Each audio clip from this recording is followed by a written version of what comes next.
كان معاكم احمد الدالي من اداره مبيعات شركه سوليد للتطوير العمراني. النهارده دلوقتي هنشوف نموذج 95 متر، هنشوف التقسيمه بتاعته عموما.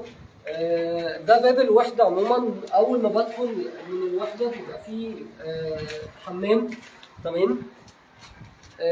بعد كده بيبقى عندي الريسبشن بتاعي، المطبخ بيبقى امريكان على الريسبشن.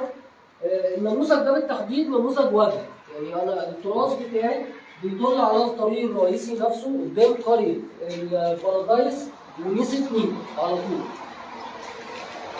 وبعد كده البحر طبعا زي ما حضراتكم شايفين، البحر واضح معايا. انا هنا على فكره في دور تاني فعلا، بس البحر رؤيته كويسه جدا زي ما حضراتكم شايفين، لانه وضحنا في الفيديو اللي فات ان احنا اعلى من مستوى الطريق الرئيسي نفسه، تمام.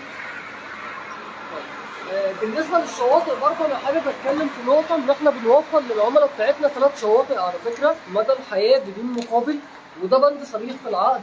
عندي شاطئ في سيدي كرير، وعندي شاطئ في سيدي عبد الرحمن، وعندي شاطئ في الكيلو 64 في وش القريه هنا لو مش حابين نبعد بعيد عن المنتجع عموما. طيب هندخل بعد كده على غرفه على الشارع الرئيسي برضه بشباك كبير بانوراما زي ما حضراتكم شايفين، برضه شايف بحر، رؤيه كويسه جدا،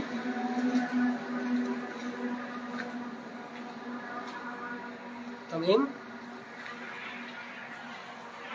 وبعد كده بندخل على غرفه ثانيه.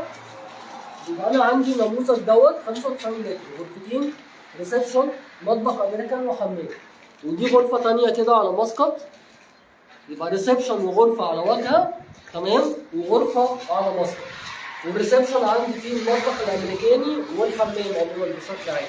دي تقسيمه 95 متر. طبعا بالنسبه للاسعار بتاعتي بتبدا معايا من اول 480,000. بالنسبه لانظمه السداد بتاعتي المقدمات بتبدا معايا من اول 10%، وفتره السداد بتوصل معايا ل 100 شهر بدون اي فوائد. هنتابع طبعا كومنتاتكم على الصفحه بتاعتنا، لو في اي سؤال اي استفسار احنا مع حضراتكم اي وقت، وهنقدر ان احنا نجاوبكم اي وقت عموما باي استفسارات جديده.